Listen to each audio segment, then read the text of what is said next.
1절로 9절까지의 말씀을 보시겠습니다. 읽을 때에 좀 줄여서 읽도록 하겠습니다. 1절입니다. 내가 보니 바다에서 한 짐승이 나오는데 뿔이 10이요 머리가 7이라. 그 뿔에는 10 왕관이 있고 그 머리들에는 신성모독하는 이름들이 있더라. 4절입니다. 용이 짐승에게 권세를 주므로 용에게 경배하며 짐승에게 경배하여 이르되 누가 이 짐승과 같으냐? 누가 능히 이와 더불어 싸우리요 하더라. 또 짐승이 과장되고 신성모독을 말하는 입을 받고 또 42달 동안 일할 권세를 받으니라. 7절입니다. 또 권세를 받아 성도들과 싸워 이기게 되고 각 족속과 백성과 방언과 나라를 다스리는 권세를 받으니 죽임을 당한 어린 양의 생명책에 창세 이후로 이름이 기록되지 못하고 이 땅에 사는 자들은 다 그 짐승에게 경배하리라. 누구든지 귀가 있거든 들을지어다. 아멘. 우리 하나님은 우리 눈으로 보이는 분이 아닙니다. 요한복음 4장 24절에 하나님은 영이시라 그랬습니다. 근데 그 하나님을 우리가 믿고 살아가는 우리 인생은 육체를 가지고 또 영혼을 가지고 있습니다. 그래서 육체적인 생각이라 할까요? 그것은 지성으로서 이 세상을 이해하고 그리고 판단하고 그 가치에 대한 판단에 대한 감정이 이제 조성이 되는 겁니다. 그런데 하나님을 믿게 되면 우리 감정 처리가 또 달라지는 거예요. 기뻐하던 것, 또 만족해 하던 것들이 하나님을 믿게 되면 영 다른 식으로 우리 정서가 바뀌게 되는 겁니다. 물론 빨리 그렇게 변화를 가져오는 사람도 있지만은 예수님을 믿게 되고 교회 생활을 하게 되면은 영적으로 주도하는 그런 본질적으로 자아가 달라진 모습을 스스로 느끼게 되는 것이죠. 그런데 이 세상 천지 돌아가는 이 역사가 우리 보통 사람들이 교과서를 통해서나 어떠한 역사가에 의해서 집필되어진 이런 역사에 대한 이해를 할 때에 우리 사람이 어떤 원인을 가지고 있었고 그리고 그 과정과 그리고 어떤 결론을 그리고 오늘의 그 밀려온 역사에 관계된 현실이 왔다 이렇게만 이해합니다. 그래서 또 새로운 개발과 또 반성 그리고 발전을 도모하는 이런 철학을 우리 삶에 도용을 하게 되는데 그런 철학적인 생각들과 그런 과학적인 또는 여러 매체를 통해서 우리 사람이 삶을 잘 살아갈 수 있기를 바라는 여러 가지 우리의 노력들이 하나님께 볼 때에는 사실은 우리들의 스스로의 그런 생각들이 아니었다는 거지요. 무슨 말인가 하니까 하나님께서는 이 만물을 지으시기 전에 천사들을 많이 지으셨어요. 저 별들의 수만큼 많이 지으셨는데 그 군단을 세 군단을 두신 걸로 추정이 됩니다. 미가엘의 군단 천사장이 있고요. 또 가브리엘이 있습니다. 성경에 천사장은 있는데 많은 천군 천사들이 있다라고만 되어 있고 다른 천사들의 이름은 나오질 않아요. 근데 천사장의 이름 대표적으로 미가엘은 싸우는 세상적으로 말하는 군대 장관 같은 그런 국방부 장관에 이제 속하는 그런 장관이겠고 그리고 또 미가엘은 그리고 가브리엘은 소식을 전달하는 이래서 소식을 온 하나님의 예언된 여러 가지 메시지를 증거하는 그런 천사장으로서 그 수하에 또 많은 천사들이 있겠습니다만 천사장이 올시다. 그래서 미가엘과 가브리엘은 있는데 하나는 천사장급에서 얘기하는 그러한 존재가 하나 나오는데 그는 이름이 없고 사탄이라고 나옵니다. 이 사탄은 하나님을 대적하다가 만드신 분에게 대적하다가 하나님의 벌을 받아서 영광스러운 자리에서 이제 추락이 된 거예요. 추락이 됐는데 마침 공중에 이 세상을 싸고 있는 영적 공중에 이제 자기 틀을 삼고 이곳에서 온 세상을 이렇게 지배하게 되는 이러한 존재가 되어 있다라고 되어 있습니다. 그런데 마지막 때가 되면은 우리 저번 시간에 요한계시록 12장에서 본 대로 공중에서 싸움의 대장인 미가엘과 그 수하에 있는 천사들과 사탄과 그 수하에 있는 천사들이 함께 영적인 대전쟁을 벌였는데 사실은 영적이라 하지만 하나님께서 지으신 천사이기 때문에 영물이에요. 지금 현재 우리의 타락한 눈으로는 안 보이지만은 영이 열리면 천사들이 보이게 되어 있습니다. 천사들은 가상의 그러한 의미가 아니에요. 가상의 어떤 존재도 아니고 어떤 뜻으로만, 의미로만 어떤 좋은 뜻 이런 것이 아니고 만들어진 작품이라니까요. 영적이지만 만들어진 모양이 있는 천사라 그 말이에요. 하나님은 영이십니다. 그냥 영이시지만은 영물이라고 할 때는 하나님께서 피조하신, 만드신 작품이라는 거예요. 그러니까 영적이라 하지만 그냥 영적이라 할 수가 없고 영물이에요. 천사는 존재합니다. 그 천사가 타락을 하면서 그 대장과 함께 수하에 있는 모든 천사들이 타락해서 이 세상을 덮어서 소위 공중권세 잡은 자로서 이 세계를 지배하는 사탄이 된 거예요. 한자말로는 사람을 미혹한다 해서 마귀라고 그러고 하는데, 이 사탄은 대적한다는 뜻의 히브리어로서 하나님을 대적한다는 거죠. 하나님이 또 만드신 작품 중에서 골고루 지으셨겠지만 이 사탄은 본시 뭐 루시퍼다, 루시엘이다 뭐 이런 말을 하는데 그것은 성경에 근거가 없고요. 어떤 더 많이 빛나고 아름답게 지은 것 같아요. 그런데 이 존재가 하나님께 감사치 아니하고 오히려 교만에게 대적하다가 버림을 받은 거죠. 이것이 온 세상을 정치, 경제, 사회, 문화에 수천 년, 수만 년 이렇게 수많은 사람들을 여러 가지로 하나님 없는 쪽으로 이끌고 가는 이러한 정신세계를 줬다는 거죠. 그래서 사람들은 그것도 모르고 하나님이 없는 줄 알고 멀리 우리 마음은 하나님 존재 자체를 기억 못하는 존재로 살면서 각 시대, 각 나라, 각 지역의 문화와 풍속을 만들어서 마귀가 좋아하는 대로 이제 하나님을 영영 떠나서 다른 것을 신으로 여긴다든가 또는 다른 모든 세속적인 이러한 가치로 가도록 만들었는데, 우리 사람은 우리 역사의 이면에 어떻게 역사하는지를 모르고 살기 때문에 그렇게 생각하는 겁니다. 그러나 우리 기독교가 복음이 전파되어지고 지금도 예수를 믿어라 하는 단순한 종교 원리 같아도 복음을 전파하고 성경을 읽고 하면 그 지역이 자꾸만 변하면서 개화가 되고 개량이 된 거예요. 불신자들도 우리나라에 기독교가 들어오고, 그들이 말할 때는 기독교 사상이라고 그러죠. 기독교 종교, 서양 종교라고 그러죠. 들어오고 난 뒤에 5천년에 약 반만 년의 역사를 가지고 있는 한국 나라지만 이 조선 땅에 복음이 들어온 이후로 한 100여 년 만에 세계 사회에 들어갔다. 국제 사회에 들어간 이러한 세계 속의 한국이 되기까지의 영향력을 기독교가 가장 크게 발휘했다. 이렇게 볼 수밖에 없는 거예요. 역사적으로 복음이 들어와서 선교사가 들어오고 하나님의 말씀이 들어왔을 때에 이 나라는 엄청난 혁신을 가져온 거예요. 이것을 예수 안 믿어도 부정을 하지 않습니다. 정신이 밝은 사람은 이 역사의 변화에 대해서 냉정하게 좀 더 합리적으로 이해하는 사람은 기독교가 준 영향이라고 생각들 해요.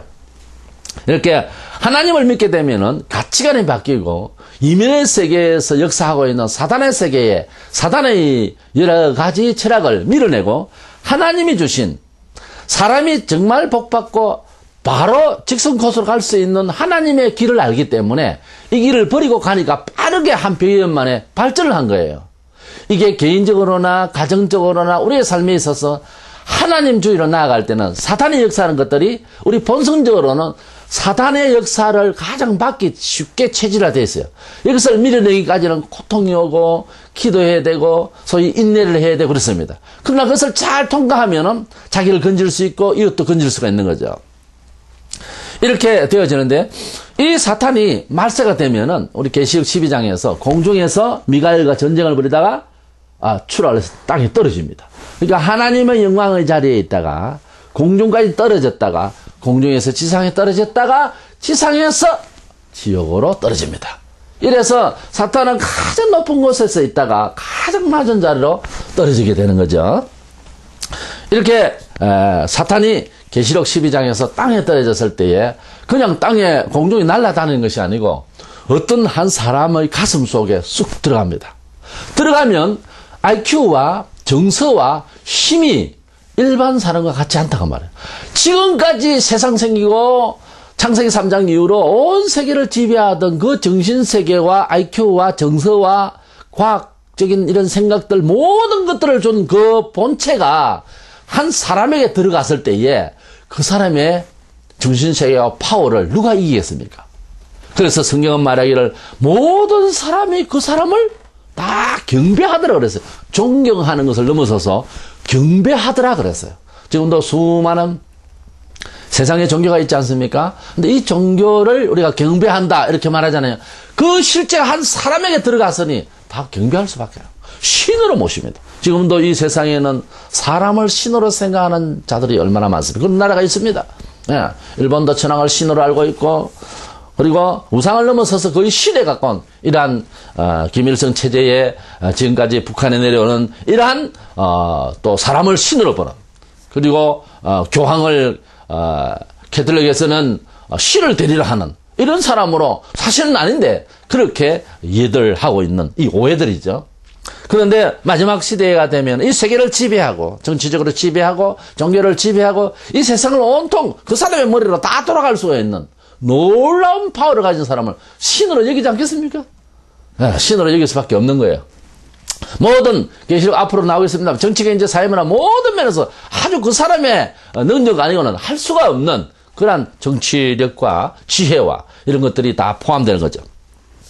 그래서 이 적그리스도의 세상이 이제 오고 말 것인데 오늘 그 적그리스도의 출현이라는 제목으로 말씀을 나누려고 합니다. 첫 번째로 이 적그리스도가 어디서 나오느냐 하면 이 본문에 보면은 1절에 내가 보니 바다에서 한 짐승이 나오는데 뿔이 열이요 머리가 7이요 그 뿔에는 10 왕관이 있고 그 머리들은 신성 모독하는 이름들이 있더라 그랬습니다. 이 본문하고 비슷한 내용이 계시록 17장 10절로 13절에 나오는데 10뿔은 10왕이라 그렇게 되어 있어요. 뿔은 영광을 상징해요. 근데 10뿔을 가진 짐승이고 머리는 7개야. 머리가 7개에서 뿔이 10이면 하여튼 괴기한 동물입니다. 우리가 뭐 그림이 누가 봤는지 모르지만은 저도 어릴 때에 벽에다가 그림들을 보면서 지금도 어디 가나 보면 우리가 용의 그림 또는 용의 모습을 띈 이런 여의주를 물은 이런 어떤 뭐 그리로 만든 이런 작품들도 보게 되는데요. 우리나라에. 이 용이 중국과 한국 이쪽에서는 아주 대단한 그런 신성한 짐승으로 이렇게 표현합니다만 성경에는 우리의 적이에요. 아니 우리의 적이기 전에 하나님의 적입니다. 그죠? 적의 뭐 상대가 돼서는 아니지만은 적이단 말이에요. 이 뭐 용궁 꾼다 그러고 하는데 사실은 그게 기독교인이 뭐 우스개지만 용궁 꾸서는 아니 됩니다. 그 용이 나타난다는 자체가 기분 나쁜 거예요. 그런데 이 용이 뿔이 10이고 7개의 이제 머리가 있더라 그랬어요. 근데 머리가 7이고 뿔이 10이면 이상하죠? 뿔이 10이라는 것은 왕이 10명이라는 말인데 여기선 나라가 10개였는데 그 중에서 좀 약한 나라 3개가 예속이 돼버리고 머리가 이제 7개. 이렇게 이제 7명의 대통령이 이제 되는 거죠. 그 7명의 대통령 원래는 나라가 10나라인데 7명의 대통령 중에서 대표로 나오는 대통령이 이 세계를 지배할 겁니다. 그 사람이 바로 적그리스도가 되겠는데 적그리스도의 신분을 잠시 3가지로 나누면 첫째로 역시 정치적인 인물이 될 것입니다. 계시록에서 바다라고 할 때는 성경 전체에서도 좀 그런 성향이 있는데 세상을 상징합니다. 바다에는 흉흉한 파도가 치고 파도 치는 것이 우리 인생의 여러 가지 험난한 생애를 상징적으로 표현할 수가 있겠죠. 그래서 바다는 세상, 세속을 상징합니다. 또 땅은 좀 종교적인 그런 성격을 갖고 있습니다만은 종교계를 어쨌든 바다에서 한 짐승이 나오더라 그랬는데 이것은 세상적인 이 세속적인 나란 사람으로서 이 세상에 나올 것이 그러니까 종교인은 아니라고 말해요. 종교인으로서 나오는 세계 지도자가 아니라고 말해요. 적그리스도는. 그 다음에 그는 세계적인 통치자다. 그래서 요한복음 14장 30절에 보면은 예수께서 이후에는 내가 너희와 말을 많이 하지 아니하리니 이 세상의 임금이 오겠습니다. 이 세상의 임금이라는 표현을 하고 있어요. 예수님 당시에 어떤 유대의 로마에서 보낸 왕도 있고 하겠지만 그런 왕을 지금 말하는 게 이 세상의 임금이 오겠습니다 하는 말씀은 바로 적그리스도 이 세상을 지배할 날이 올 것이다 이런 뜻에서 이 적그리스도는 세계적인 이 세상의 임금, 이 세계적인 통치자가 앞으로 올 것이다 이런 뜻이에요. 그리고 이 적그리스도는 서론에 말씀드린 대로 하늘로부터 연기를 받은 정도가 아니고 하늘로부터 무슨 동자시를 받은 것이 아니라 사탄이 이 세계를 완전히 지배하던 놀라운 그 정치경제 사회문의 모든 지혜와 능력을 가진 그 사탄이 가슴에 바로 들어왔기 때문에 일반 사람과 다르다고 말해요. 완전히 다른 차원의 사람이에요. 본문 4절에 보면 용이 짐승에게 권세를 주므로 그래서 용은 사탄을 상징해요. 용이 짐승에게 권세를 주었다 그 말이에요. 사람들이 투표를 해서 사람들이 조직을 해서 또는 무슨 세상에 소위 조폭들이 왕접해서 뭐 힘을 실어서 이런 뜻이 아니고 용이 직접 사탄이 그에게 힘을 주었기 때문에 사람이 감당을 할 수가 없어요. 사람이 귀신을 이길 수가 있느냐? 보이지 않기 때문에 이길 수가 없죠. 구슬한다 하지만 그 큰 귀신이 들어와서 작은 귀신이 잠시 나가주는 것이지 그 귀신을 이길 자가 없습니다. 점장에도 없어요. 귀신을 이기는 것이 아닙니다. 사람이. 모두가 안 보이는데 어떻게 해요? 칼을 칩니까? 칼 뭐 보입니까? 못 이깁니다. 이 사탄이 이 짐승이 그 사람에게 쑥 들어가니까 이 세계를 지배할 적그리스도를 일명 짐승이라 그렇게 표현해요. 이 성경에 보면 이 사람을 누가 이 짐승과 같으냐 이렇게 말해요. 용이 짐승과에 속하긴 합니다만 용을 상징하는 것이 아니라 용이 속에 들어갔으니까 그 사람 정신이 짐승이라. 우리가 예수 잘 믿고 착하고 정말 변화되어서 잘 살면 예수를 하지 않습니까? 우리 옛날에 그런 말도 들었습니다. 목사가 교회에서 잘 이렇게 봉사하고 하면 저 예수님 온다. 그런 말을 한 적이 있어요. 60년대 말 70년대 초에는. 요즘은 그런 말들도 들을 기회도 잘 없습니다만 우리가 하나님을 잘 믿으면 우리가 성도라 하지 않습니까? 우리가 성도라 하면 다 같이 받은 이름이 성도는 거룩한 자라고 거룩한 백성이라고 우리가 하나님의 거룩한 성도라고 할 때는 어떤 인간이라고 하는 차원을 넘어서 있는 거죠. 예. 우리가 작은 예수라, 우리는 다 작은 예수가 되자, 이런 말들도 쓰는데, 이 사람은 사탄의 영을 받았기 때문에, 영의 정신을 받았기 때문에, 사람이라 하지 않습니다. 우리가 일상에서도, 뭐, 친한 친구들끼리 하는 소리도 있지만은, 큰 범죄자 보고 하는 말에, 저기 사람이가, 짐승이지, 저기 사람이 아니다, 저기 귀신이지, 그런 말 쓰잖아요? 이 사람은 짐승인 거예요. 이 사람은 용인 거예요. 제정신이 아닌 거예요.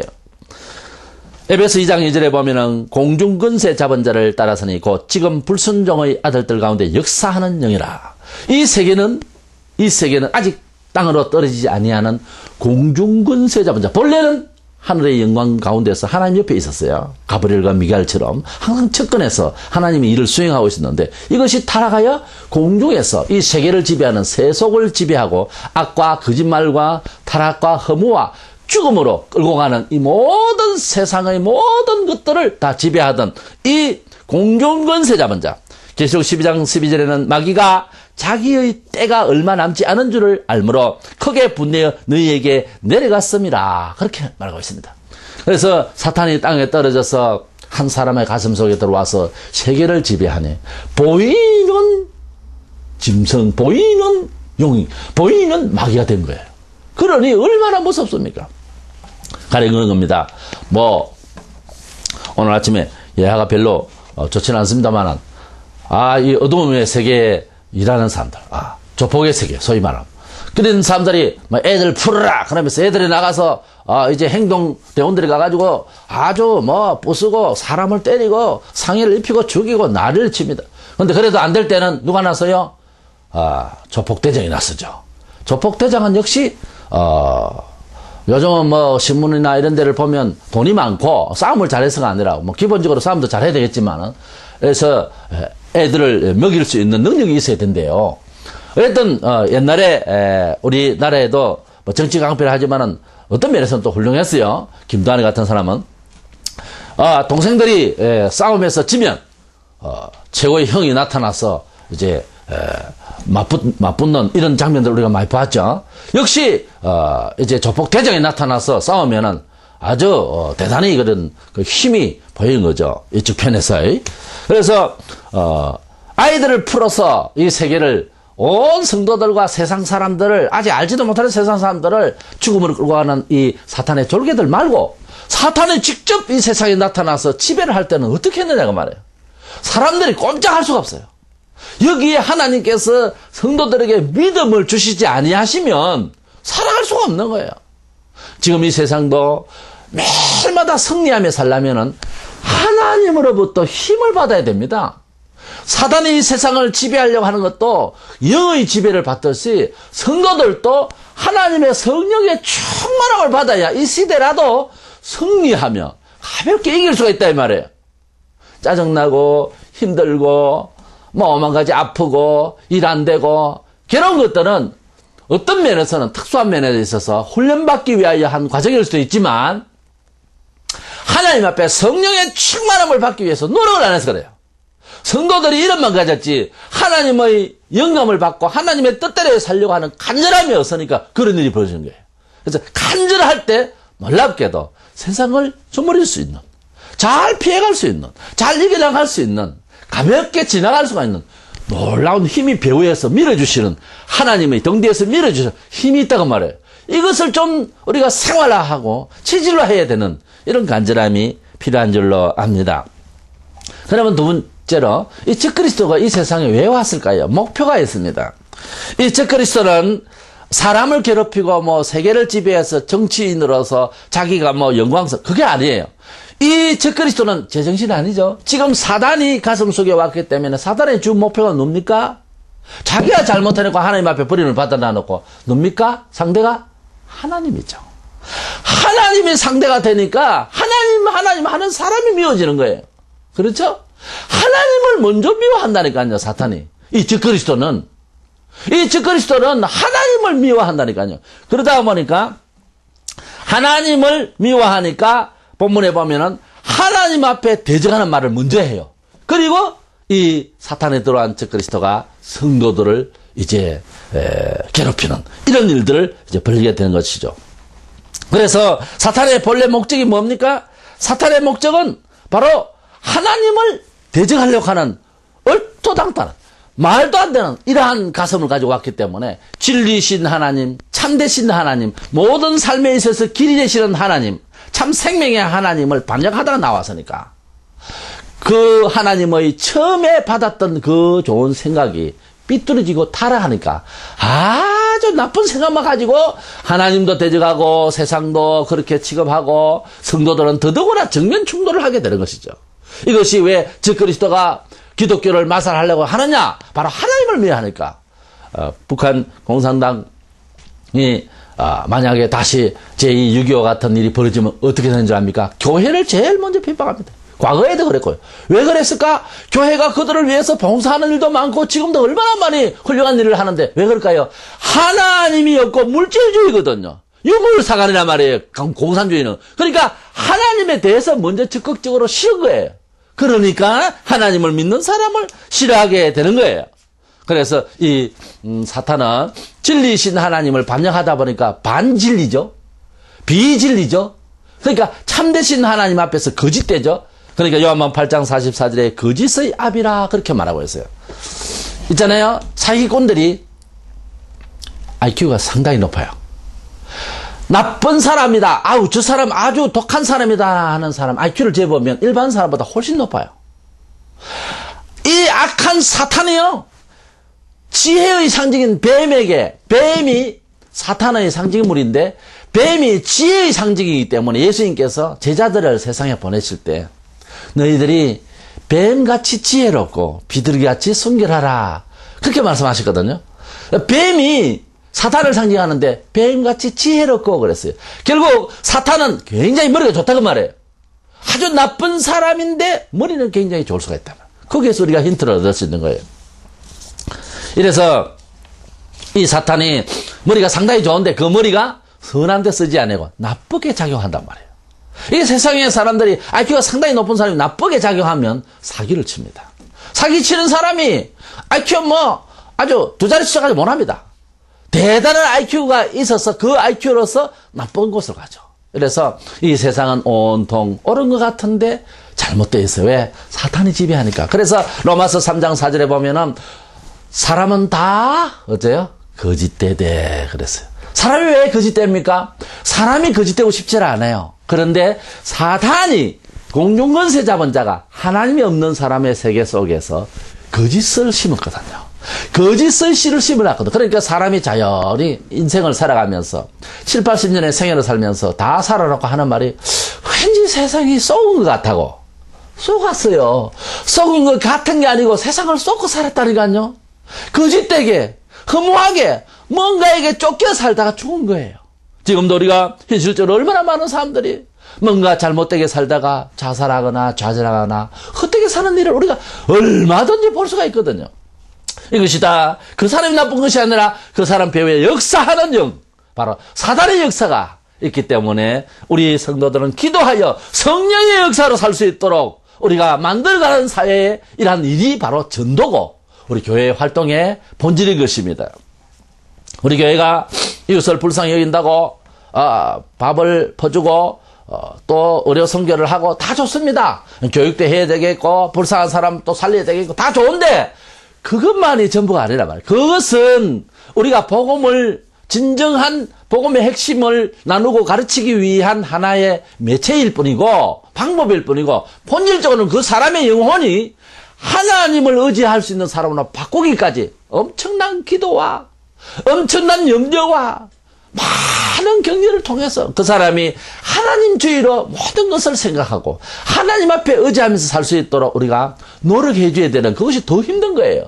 우리가 밥을 퍼주는 건 정도는 할 수 있습니다. 예. 우리가 한 끼 밥을 대접할 수 있는 건 할 수 있단 말이에요. 그러나 그 영혼이 하나님을 의지할 수 있는 사람으로 가기까지는 해산의 고통을 저는 남자라서 확실한 체험이 안 됩니다만은 해산의 고통 너무나 아프고 정신이 없을 정도로 그렇게 해서 피를 흘려 아기를 낳는 같이 해산의 고통을 받지 않으면 한 사람이 변화받는다는 것은 어려운 거예요.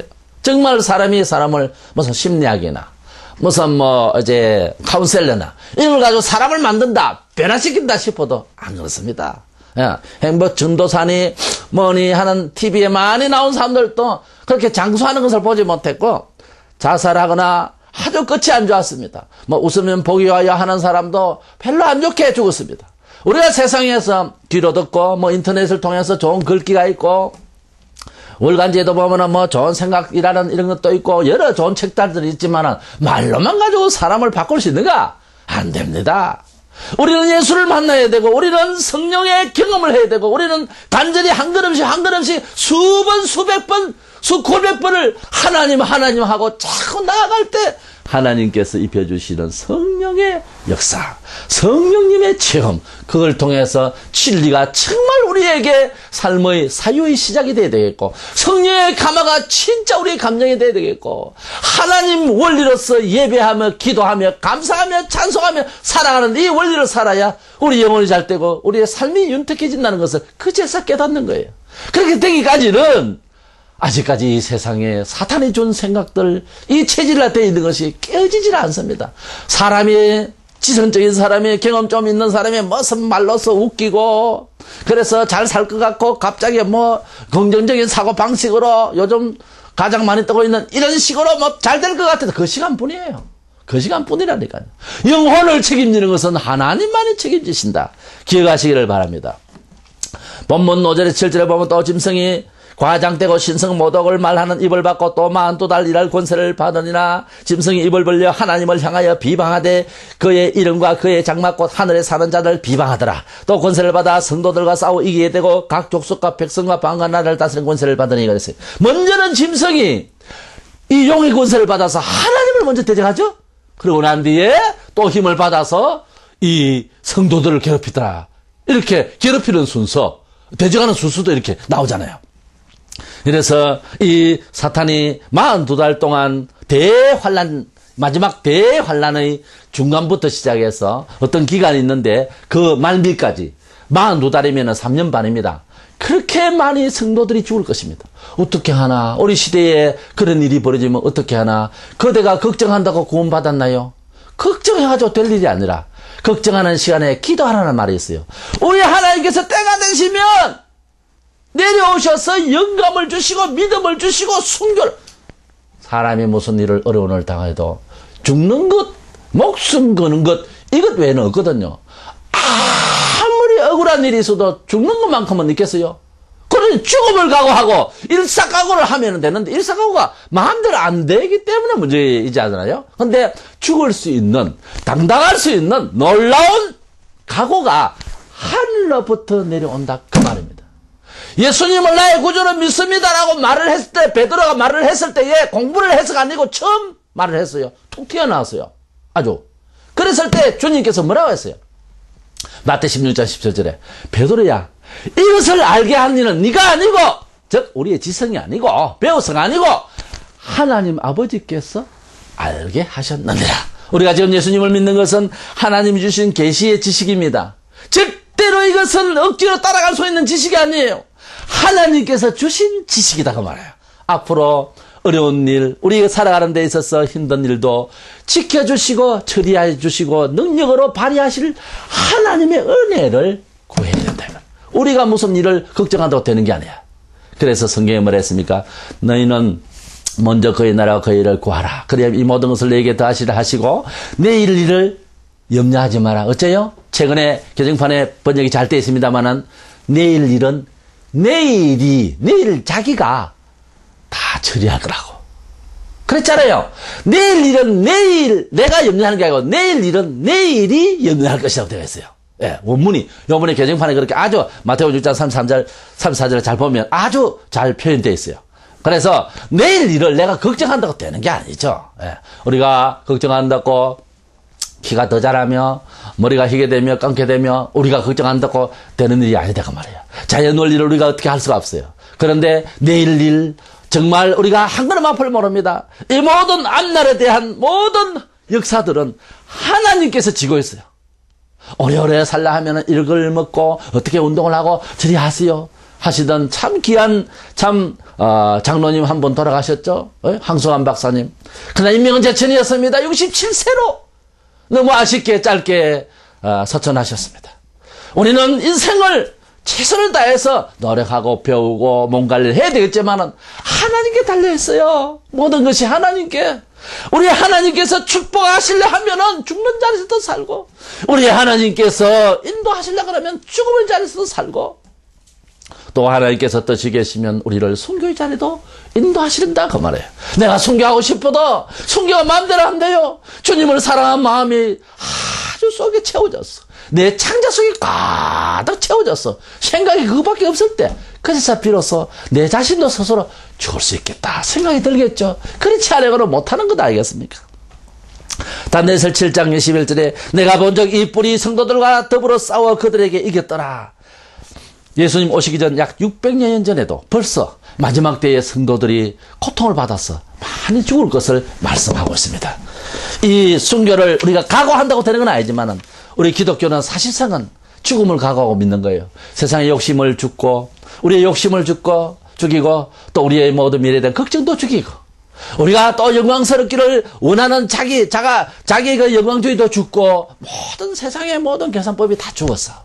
우리 주님 앞에 살려주시는 역사를 따라서 살려고 하는 습관이 되어졌을 때 마지막 때에도 우리가 또 죽은 자리에도 살고 우리가 순교의 자리에도 우리 육체는 죽지만 마음은 살아서 우리의 대적자들 다 이길 수 있는 그런 자들이 되기를 원하는 것입니다. 그래서 적그리스도가 아직 출현은 아직 안 했지만은 적그리스도가 출현하기 전에 여러 가지 세상에 정치계 인재 사회만 여러 가지 일이 있겠지만 결정적인 것은 바로 이 세계를 지배할 대통령이 나타나면은 얼마 남지 않는 세월을 살게 될 것입니다.